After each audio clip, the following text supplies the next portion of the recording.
Vitu viwili vya kwanza nilivyomwambia,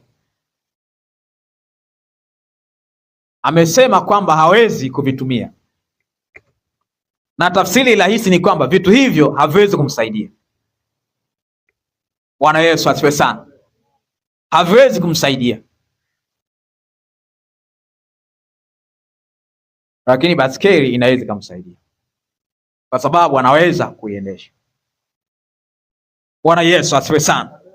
Tutajifunza mambo haya, tutaangalia matukio mawili tunapojifunza kwa habari ya una nini ili Mungu akutendee. Tutaangalia matukio mawili katika maandiko.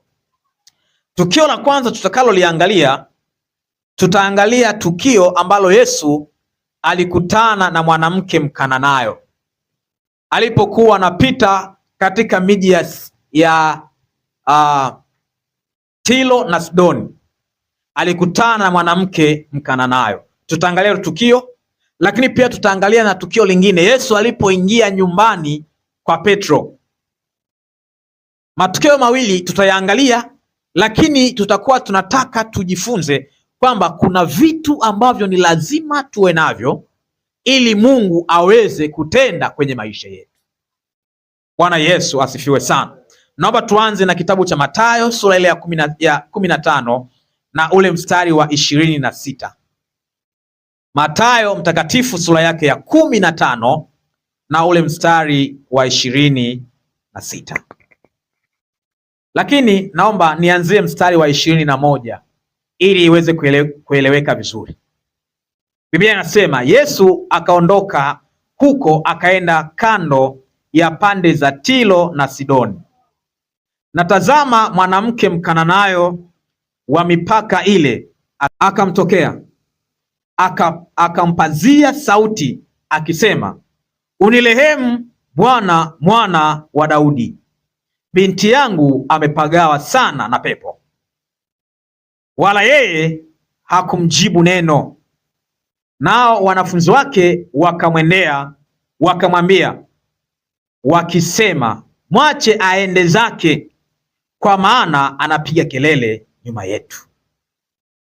Akajibu akasema, sikutumwa ila kwa kondoo waliopotea wa nyumba ya Israeli.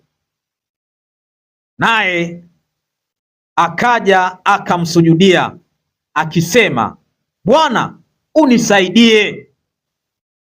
Akajibu akasema, si vema kukitwaa chakula cha watoto na kuwatupia mbwa. Bwana Yesu asifiwe sana.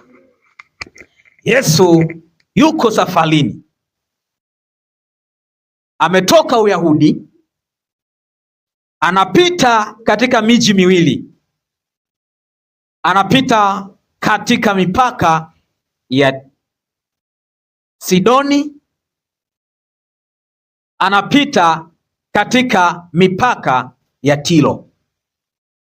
Sasa wakati anapita hii miji miwili, ilikuwa ni miji iliyokuwa inakaliwa na watu wa mataifa, watu wa mataifa ambao hawakuwa Wayahudi. Bwana Yesu asifiwe sana. Hawakuwa Wayahudi. Sasa ndiyo kwamba anapita katika ile miji ya watu wa mataifa. Anapopita katika ile miji, mwanamke mmoja ambaye naye alikuwa ni mtu wa mataifa, hakuwa Myahudi, ndio tafsiri yake, akakimbia nyuma ya ule msafara wa Yesu na anapiga kelele, anasema, Bwana, mwana wa Daudi, unirehemu. Bwana, mwana wa Daudi, unirehemu. Binti yangu amepagawa na pepo, hawezi, unirehemu. Bwana Yesu asifiwe sana. Maandiko yanasema wakati alipokuwa akiita na kupiga kelele za namna hiyo, Yesu hakumjibu chochote. Wanafunzi wa Yesu zile kelele zikawakera, wakasema umwache sasa aende, maana anapiga kelele nyuma yetu. Bwana Yesu asifiwe sana. Umwache aende, maana yake mtendee kila anachotaka ili aondoke aende, asiende kupiga kelele. Bwana Yesu asifiwe sana. maana shauku yake ilikuwa ni mtoto wake, binti yake aliyekuwa mahututi kwa sababu ya kupagawa na pepo afunguliwe. Sasa yule mwanamke anaendelea kupiga kelele nyuma yao. Wanafunzi wake wakamwambia mwache aende, anapiga kelele nyuma yetu. Yesu ndiye akasema, sio vizuri kukitwaa chakula cha watoto na kuwatupia mbwa.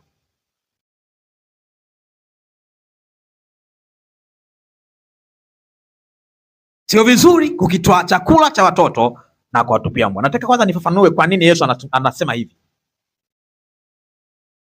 alafu nikuonyeshe mambo matatu ambayo yule mwanamke alikuwa nayo. Haleluya! Kwa nini Yesu anasema sio vizuri kukichukua chakula cha watoto na kuwatupia mbwa? Yesu hakuwa anazungumzia wale mbwa tunafuga nyumbani.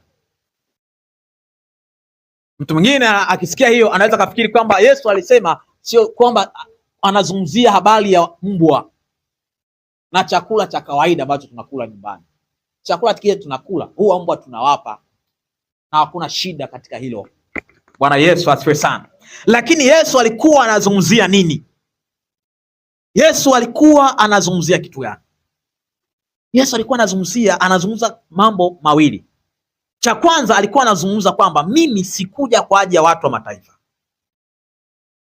Bwana Yesu asifiwe sana. Lakini jambo la pili alikuwa mimi nimekuja kwa ajili ya Wayahudi.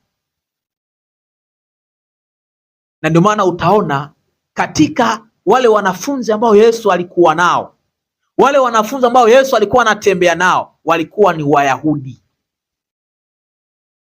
Bwana Yesu asifiwe sana. Neema ya wokovu imetufikia sisi watu wa mataifa baada ya Yesu kuondoka.